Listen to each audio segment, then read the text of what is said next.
CM Revanth రెడ్డిపై DGP ఆఫీసులో BRS ఫిర్యాదు చేసింది. బీఆర్ఎస్ దిమ్మెలు కూల్చాలన్న కమెంట్స్ పై చర్యలు తీసుకోవాలని కంప్లైంట్ ఇచ్చింది. రేవంత్ రెడ్డి శరీరం కాంగ్రెస్ది, ఆత్మ టీడీపీది అంటూ విమర్శించారు ఎమ్మెల్సీ దాసోజు శ్రవణ్. తెలంగాణలో టీడీపీని బొందపెట్టిందే రేవంత్ రెడ్డి అని ఆరోపించారు. ఇక వేరుకుంపటి పెట్టే ఆలోచనలో భాగంగానే బీజేపీ టీడీపీతో రేవంత్ చీకటి రాజకీయం చేస్తున్నారంటూ విమర్శించారు.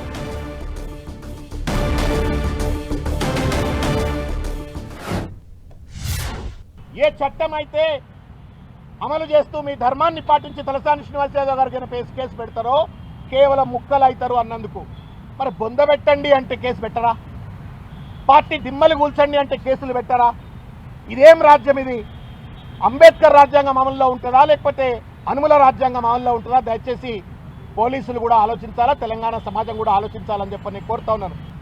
తెలుగుదేశం పార్టీని తెలంగాణలో బొందబెట్టిందే నువ్వు రేవంత్ రెడ్డి. టీఆర్ఎస్ ప్రభుత్వాన్ని కూల్చడం కోసం కుట్రపూరితంగా నువ్వు ఎప్పుడైతే ఓటుకు నోటు కేసు నువ్వు ముందుకు పట్టుకొచ్చినావో, ఆ కుట్రలో చంద్రబాబు నాయుడు గారిని నువ్వు భాగస్వాములు చేసినావో, అప్పుడే తెలుగుదేశం పార్టీ విధ్వంసానికి బీజం పడ్డది రేవంత్ రెడ్డి.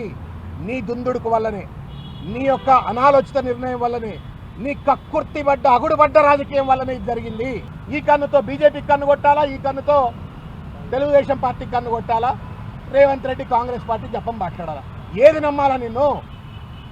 నువ్వు వేరే కుంపటి పెట్టుకోవడం కోసం కాంగ్రెస్ పార్టీ ఒకవేళ నిన్ను కనుక అధికారం నుండి తప్పించే పరిస్థితి ఏర్పడ్డట్టయితే అమరేందర్ సింగ్ పంజాబ్లో జరిగినట్టుగా తెలుగుదేశం మద్దతుతో బీజేపీ మద్దతుతో సొంత కుప్పటి పెట్టుకొని అటు కాంగ్రెస్ పార్టీకి కూడా ద్రోహం చేయడానికి సమాయత్తం అవుతూ మాట్లాడిన మాటలుగానే దీన్ని పరిగణలోకి తీసుకోవాల్సి వస్తుంది.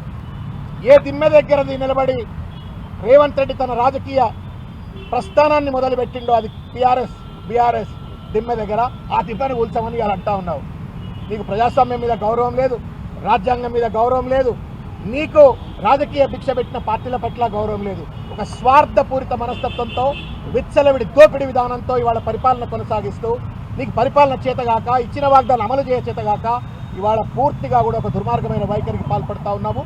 ఎట్టి పరిస్థితిలో మేము పోలీసు వారికి విజ్ఞప్తి చేస్తూ ఉన్నాం, దయచేసి ఏ సూత్రంతో ఏ న్యాయంతో తలసాని శ్రీనివాస్ యాదవ్ గారి పైన కేసు పెట్టినరో అదే సూత్రంతో అదే న్యాయంతో రేవంత్ రెడ్డి గారి పైన కూడా కేసు పెట్టాలని చెప్పని కోరుతా ఉన్నాం.